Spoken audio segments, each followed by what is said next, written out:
ओम श्री गणेशाय नमः। आइए सुनते हैं संकष्टी चतुर्थी की पौराणिक व्रत कथा। एक समय की बात है कि विष्णु भगवान का विवाह लक्ष्मी जी के साथ निश्चित हो गया। विवाह की तैयारी होने लगी। सभी देवताओं को निमंत्रण भेजा गया, परंतु गणेश जी को निमंत्रण नहीं भेजा गया। कारण जो भी रहा हो, अब भगवान विष्णु की बारात जाने का समय आ गया। सभी देवता अपनी पत्नियों के साथ विवाह समारोह में आए। उन्हें सबने देखा कि गणेश जी कहीं दिखाई नहीं दे रहे हैं। तब वे आपस में चर्चा करने लगे कि क्या गणेश जी को न्योता नहीं भेजा गया या स्वामी गणेश जी ही नहीं आए। सभी को इस बात पर आश्चर्य होने लगा। तभी सबने विचार किया कि विष्णु भगवान से ही इसका कारण पूछा जाए। विष्णु भगवान से पूछने पर उन्होंने कहा कि हमने गणेश जी के पिता भोलेनाथ महादेव को न्योता भेजा है। यदि गणेश जी अपने पिता के साथ आना चाहते हैं तो आ जाते, अलग से न्योता देने की कोई आवश्यकता नहीं थी। दूसरी बात यह है कि उनको 1.25 मन मूंग, 1.25 मन चावल, 1.25 मन घी, 1.25 मन लड्डू का भोजन दिन भर चाहिए। यदि गणेश जी नहीं आएंगे तो कोई बात नहीं। दूसरों के घर जाकर इतना सारा खाना खाना अच्छी बात नहीं लगती। इतनी वार्ता कर ही रहे थे कि किसी एक ने सुझाव दिया, यदि गणेश जी आ भी जाएं तो उनको द्वार पर बनाकर बैठा देना कि आपके घर की याद रखना। आप तो चूहे पर बैठकर धीरे धीरे चलेंगे तो बारात से तो बहुत पीछे रह जाएंगे। यह सुझाव भी सबको पसंद आ गया। तो भगवान विष्णु जी ने भी अपनी स्वीकृति दे दी। इतने में गणेश जी वहां आ पहुंचे और उन्होंने समझा बुझाकर घर की रखवाली करने के लिए बैठा दिया गया। बारात चल दी। तभी नारद जी ने देखा कि गणेश जी तो दरवाजे पर ही बैठे हुए हैं। तो वे गणेश जी के पास गए और रुकने के का कारण पूछा। गणेश जी कहने लगे कि विष्णु भगवान ने मेरा बहुत ही अपमान किया है। नारद जी ने कहा कि आप अपने मूषक सेना को आगे भेज दे तो वह रास्ता खोद देंगी, जिससे उनके वाहन धरती में घिस जाएंगे। तब उन्होंने सम्मान पूर्वक बुलाना ही पड़ेगा। अब तो गणेश जी ने भी अपने मूषक सेना जल्दी से आगे भेज दी और सेना ने जमीन में पोल कर दी। जब बारात वहां से निकलने लगी तो रथों के पहिया धरती में धंस गए। लाख कोशिश करें परंतु पहिया नहीं निकले। धरती सभी ने अपने अपने उपाय किए, परंतु पहिया तो नहीं निकले, बल्कि जगह जगह से टूट फूट गए। किसी की समझ में नहीं आ रहा था कि अब क्या किया जाए। तब तो नारद जी ने कहा, आप लोगों ने गणेश जी का अपमान करके अच्छा नहीं किया। यदि उन्हें मना कर लाया जाए तो आपका कार्य सिद्ध हो सकता है और यह संकट भी टल सकता है। शंकर भगवान ने अपने दूत नंदी को भेजा और गणेश जी को लेकर आए। गणेश जी का आदर सम्मान करके के साथ साथ पूजा की। तब कहीं रथ के पहिए निकले। अब रथ के पहिए निकल तो गए, परंतु जगह जगह से टूटे फूटे हुए थे। तो उन्होंने सुधारने कौन आए।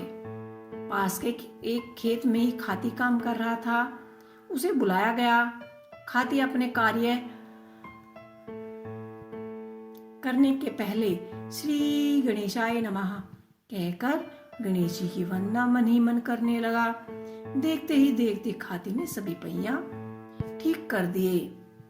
वह खाती कहने लगा कि हे देवताओं, आपने सर्वप्रथम गणेश जी को नहीं मनाया होगा, ना ही उनकी पूजा की होगी, इसीलिए तो आपके साथ यह संकट आया। हम तो मूर्ख अज्ञानी हैं, फिर भी पहले गणेश जी का पूजन करते हैं, उनका ध्यान करते हैं। आप लोग तो देवगण है, फिर भी आपने गणेश जी को कैसे भुला दिया। अब आप लोग भगवान श्री गणेश जी की जय बोलकर जाएं तो आपके सभी कार्य बन जाएंगे, कोई संकट भी नहीं आएगा।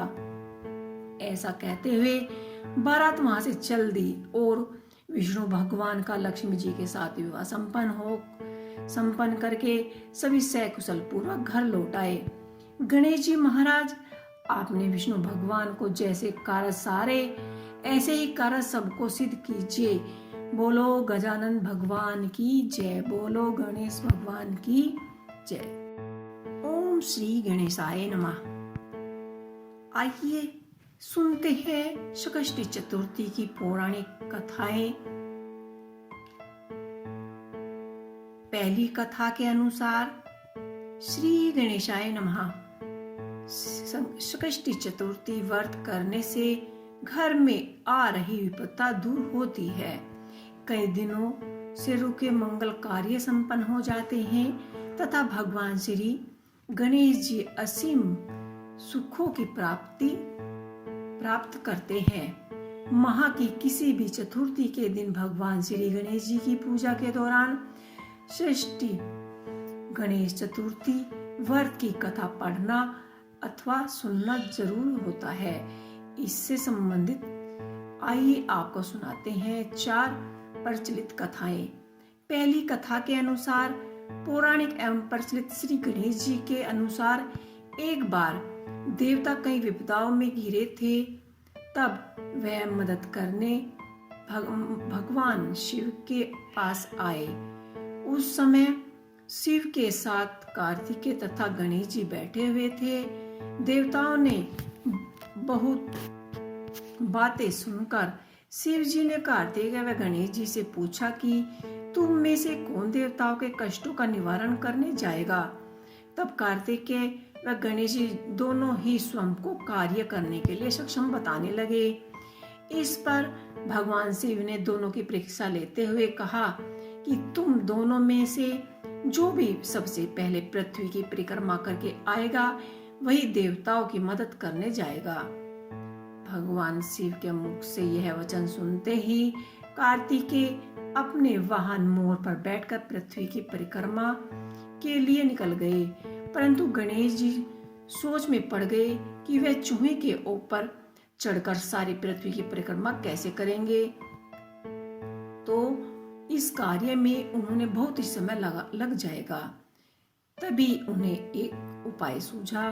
गणेश जी अपने स्थान से उठे और अपने माता पिता के 7 बार परिक्रमा करके उनके पास जाकर बैठ गए। परिक्रमा करके लौटकर आने पर कार्तिकेय स्वयं को विजेता बताने लगे। तब शिव जी ने श्री गणेश जी से पृथ्वी की परिक्रमा न करने का कारण पूछा। तब गणेश जी ने कहा, माता पिता के चरणों में ही समस्त लोक है। यह सुनकर भगवान शिव ने गणेश जी को देवताओं के संकट दूर करने के लिए आज्ञा दे दी। इसी प्रकार भगवान शिव ने गणेश जी को आशीर्वाद दिया कि चतुर्थी के दिन जो भी तुम्हारी पूजा करेगा, अर्घ्य देगा, उसके तीनों तप यानी दैहिक तप, दैविक तप और भौतिक तप दूर होंगे। इस व्रत को करने से व्रतधारी के सभी तरह के दुख दूर हो जाएंगे और जीवन में भौतिक सुखों की प्राप्ति होगी। चारों तरफ से मनुष्य की सुख समृद्धि बढ़ेगी। पुत्र पौत्रिक धन ऐश्वर्य की कभी भी कमी नहीं होगी। बोलिए श्री गणेश भगवान की जय।